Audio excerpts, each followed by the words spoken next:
नमस्कार। गूढ़ रहस्य ज्योतिष केंद्र में आपका हार्दिक स्वागत है, अभिनंदन है। प्रिय बंधुओं, सबसे पहले आप सभी का हार्दिक धन्यवाद जिन्होंने कि मेरे इस YouTube चैनल को सब्सक्राइब किया, शेयर किया और इसमें अपने महत्वपूर्ण कमेंट छोड़े।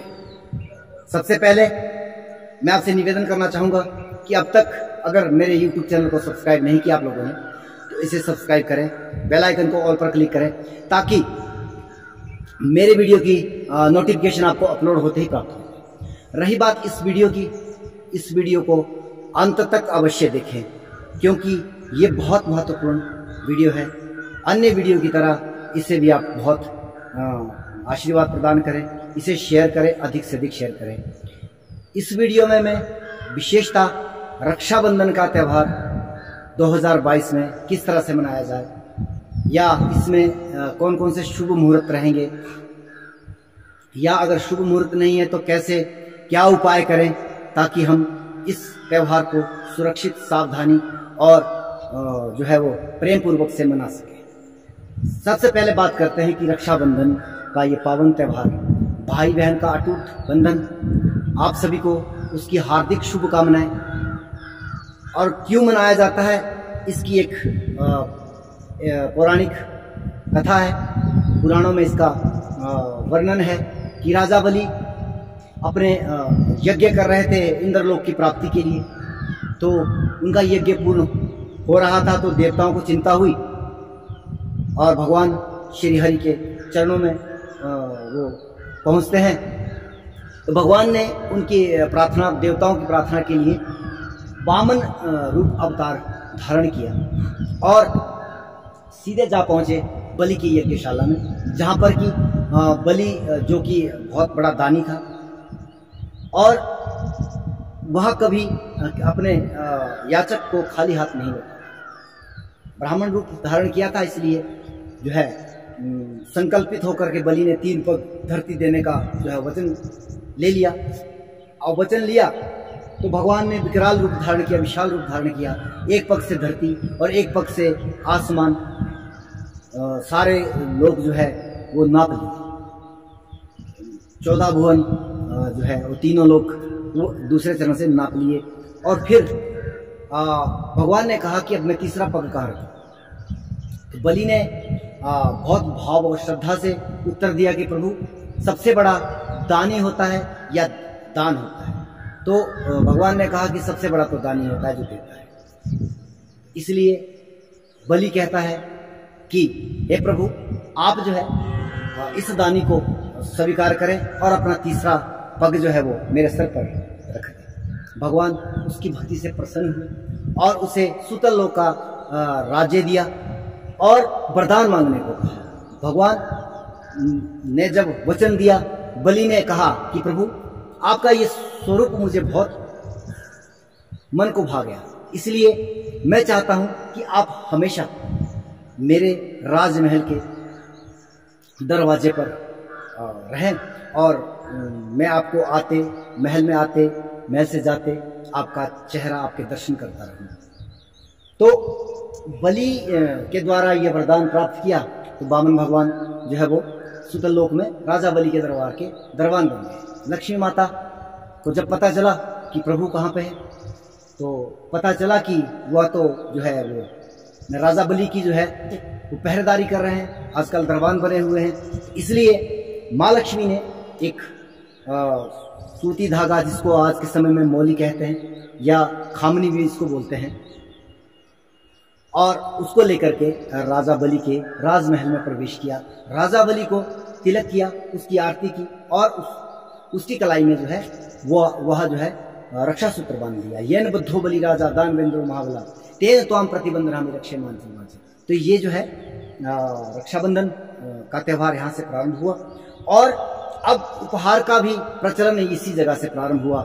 माता लक्ष्मी ने जब कलाई पर राखी बांधी, वचनबद्ध हो गए राजा बलि, और बलि ने कहा कि बहन, अब तू मुझसे वर मांग, तुझे क्या चाहिए, क्या उपहार के स्वरूप में। तो माता लक्ष्मी ने कहा कि जो आपका जो दरबान है ये मुझे बहुत पसंद आ गया, आप इसे मुझे प्रदान करें। तो यहाँ से ये रक्षाबंधन का पावन त्यौहार जो है प्रारंभ होता है। लेकिन कालांतर में चलते चलते चलते चलते इसमें विकृतियां भी आ गई, माया का जाल पड़ गया। बहुत महंगी महंगी लाखों लाखों रुपए की राखियां जो है वो बाजार में प्राप्त होती है। और अमीर आदमी तो खैर उसको अफोर्ड करता भी है, लेकिन देखिए सीधी जो बात है, जहां माया का वो संचार हो जाता है या दिखावा अधिक हो जाता है, वहां प्रेम भाव बिल्कुल भी नहीं होता है। तो इसलिए मेरा निवेदन है कि बाजार से राखियां लेने के बजाय आप जो है केवल मौली का धागा अपने भाई की कलाई पर बांधिएगा। हालांकि भाई इस चीज का विरोध नहीं कर सकते, भाई नहीं कर सकते, मेरी कलाई में भी बंधेगी, बाजार से आने वाली राखी मेरी कलाई में भी बंधेगी, ऐसा नहीं है। लेकिन ये बहनों को चाहिए कि वह इस त्योहार को साधारण रहने दें, ताकि भाई भी आपको जो उपहार दें उसमें भी एक दायरा हो। वो एक, चलिए देखिए बहनों को देना पड़ता है, ऐसे इसमें कोई वो नहीं है कि बेचारी वर्ष में एक बार आती है तो उसे आप जो दे रहे हो कोई दौलत नहीं लुटा रहे हो, देना चाहिए जो भी आपसे बन सकता है। लेकिन ऐसा भी नहीं है कि चादर से अधिक पांव पसार दिया जाए और वहां पर भी थोड़ा सा। तो मेरा निवेदन है साथ साथ में इस वीडियो के माध्यम से कि आप जो है इसको दायरे में रह करके मनाएं और साधारण रहने दें। बात करते हैं अब इसके कैसे इस वर्ष मनाएं और किस तरह से कब कब इसके शुभ मुहूर्त। तो सबसे पहली बात कि शुभ मुहूर्तों की अगर हम बात करें, इस बार यह एक विकट परिस्थितियां निर्मित कर रहा है, जहां पर आम लोगों के लिए भी कुछ भ्रमात्मक स्थितियां, हालांकि भद्रा तो हर बार होती है, भद्रा तो हर बार होती है, लेकिन इस बार जो है वो पूर्ण तिथि को ढांप रही है।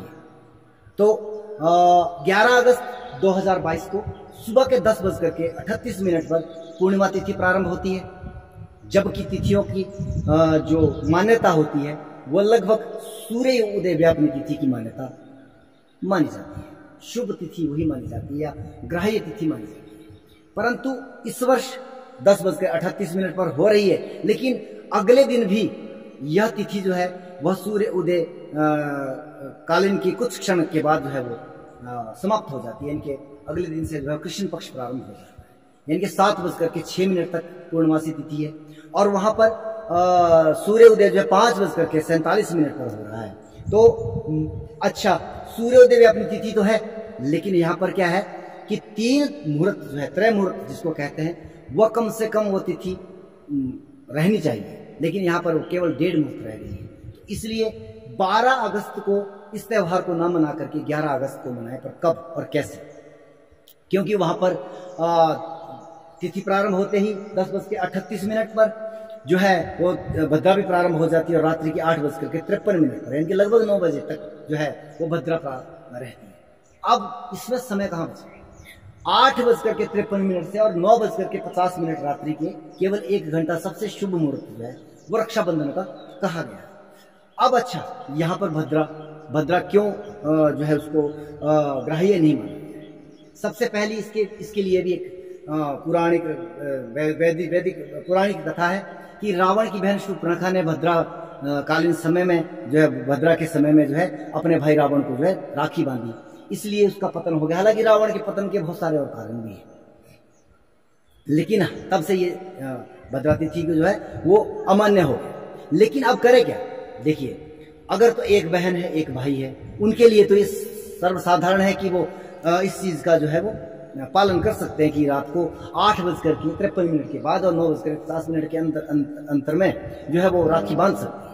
लेकिन अन्य लोग क्या करें, जिनके पास 3-3 4 बहनें हैं, या इतने 4-4 5-5 भाई और सब अलग अलग रहते हैं, दूर दूर रहते हैं, तो क्या करें? और ऊपर से बसों का, गाड़ियों का, ट्रेनों का कुछ जो है वो समय अपनी स्थिति से बनता है। वहीं पर छुट्टियों की समस्या रहती है, कोई नौकरी में है, कोई फौज में है, कोई पुलिस में है, तो वहां पर भी समस्या रहती है। अब करे क्या? तो इसलिए आपको जो है मैंने इसमें एक पंचांग के अंदर एक चीज देखी कि जो भद्रा की जो मुख है उसका कम से कम परित्याग करें, अवश्य करें, क्योंकि रात को 6 बज करके, शाम के 6:20 से और 8:02 तक का जो है वो भद्रा का मुख लगे, वहां पर आपको परित्याग करना है। अन्य समय जो है वो आप ग्राह्य है।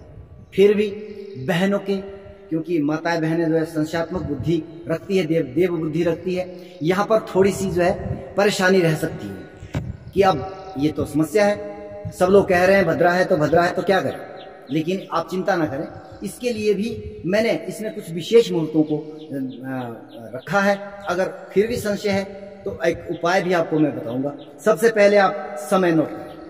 अभिजीत मुहूर्त रहेगा दिन में 12 बजे से और 12:53 दिन दोपहर। अभिजीत में आप ये विग्रह है उसको ग्रहण कर सकते हैं।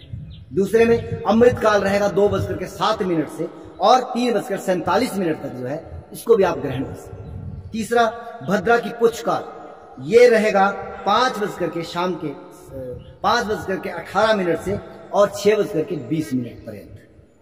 यहां अगर इन समय को भी आप ग्रहण कर नहीं सकते हैं तब क्या करें? सबसे पहली बात, और फिर आपकी बुद्धि में आपके मन में संशय है तो फिर कहीं ना कहीं उस चीज का प्रभाव भी रहता है। कुछ लोग नहीं मानते तो वो भी अपनी जगह सही है। तो अब क्या करें कि आप 10:38 के बाद और लगभग रात्रि 6:20 के अंदर आप बांधे।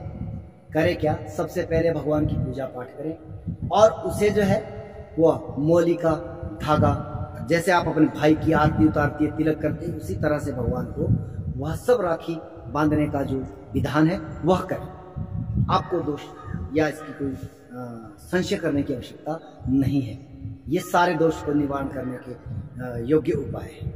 रही बात मान्यताओं की कि ये आज के समय में भद्रा का प्रचलन अधिक हुआ है, मैं आपको इसके बारे में भी बताना चाहूंगा कि भद्रा का प्रचलन आज से नहीं हुआ है। ये युगांतर से चला आ रहा है। रावण काल के समय से ये चलता आ रहा है।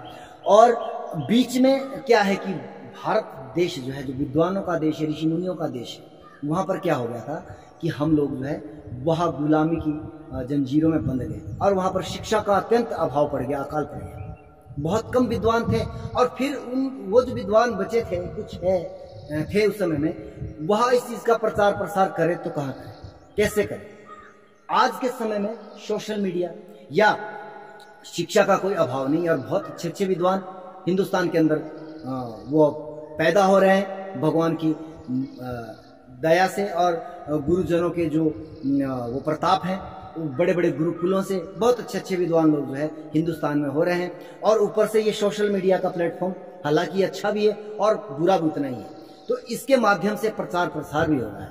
ऐसा नहीं है कि आज के समय में भद्रा तिथि जो है वो दृष्टिगोचर नहीं है, ये पूर्व काल से है, लेकिन शिक्षा के अभाव के कारण बहुत सारी मान्यताएं, बहुत सारी शास्त्रीय पौराणिक विधि विधान जो है वो लुप्त हो गए।